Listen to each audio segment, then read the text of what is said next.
انا اصلي من ساعه ما وصلت الموقع انا والباشا الوزير، وانا شايف الواد عمال يتنطط كده زي فرقع لوز. ببص على الواد، قلت الواد ده بانه مش هجيبها لبره. لقيته ايه؟ بيطلع مدفع رشاش. بيطلع ايه؟ مدفع رشاش. نص قال 67. ده غير بقى اللي فين اللي هي استعملت اول ما استعملت في الهند سنه 1882. انا اعمل ايه بقى؟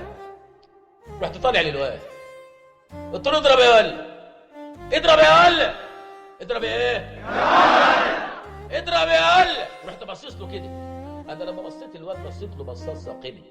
بصات الثاقبه خلت عند الواد حاله اسمها استباحه نفساوي. استباحه نفساوي دي يخلي الواد يترج كده ويترعش ويتهز. الواد في هزته داس بصباعه على الزناد، طلعت طلقه. الطلقه دي تبقى في سرعه الصوت. سرعه ايه؟ الصوت. سرعه الصوت يعني تقول مثلا ايه يا ابو الفتوح، كلمه اهدي، الطلقه تروح ايه؟ الطلقه تروح طالعه في الاهدي، تروح طالعه فين؟ انا شايف بقى الطلقه وهي جايه. انا رحت عامل سبرينج صف كده اهو، رحت عامل كده اهو زي العرضه بتاعت الجول، ولحق الطلقه على اخر لحظه من على دماغ الباشا الوزير بصباعي دي. بصباعي ايه؟ بصباعي ده. العالم هللت وحصل هرج ومرج. انا بصيت الواد جريت وراه. الواد جري اتاري في ارض شاسعه ومستنيه ايه؟ هليكوبتر. مستنيه ايه؟ هليكوبتر. الهليكوبتر كان فيه واحد بيسوق. بصيت له بصه ثاقبه، اتهز وراها راح قايم في الطياره. الواد الصغير اللي هو كان تحت اشعلق في الطياره. رحت انا مشعلق فين؟ الطياره طلعت. الطياره ايه؟ طلعت. انا بقى بعزمي رحت شادد الواد شده جامده.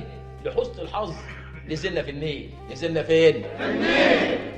الواد فرط مني، لقيته بيعوم قدام. بيعوم فين؟ قدام. عمت وراه، فضلت اعوم اتاري فيه كده. كانت فيه ليالي، كان فيه بتاع كده زي مركب فيها رقاصه طالعه اجي تتفرج وبتغني غناوي مش عارفه تلام على جدتي يا عز. قلت له وليه مش عارفه تتلام على جدتك يا عز؟ ده وقته. احنا فين ولا فين؟ البلد فين وانت فين؟ اخلص خش جوه ولم نفسك انت.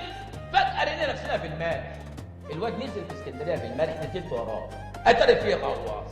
فيه ايه؟ غواص. قلت له تعال ولا تعال تعال ولا ما تخافش. ضحكت له كده عشان اطمنه. الولد اصله كان مستخبي في حته ضلمه في اخر الغواصه. الغواصه اصل احنا طلعنا بعد كده في جزيره اسمها قبرص. مين؟ قبرص. ايه؟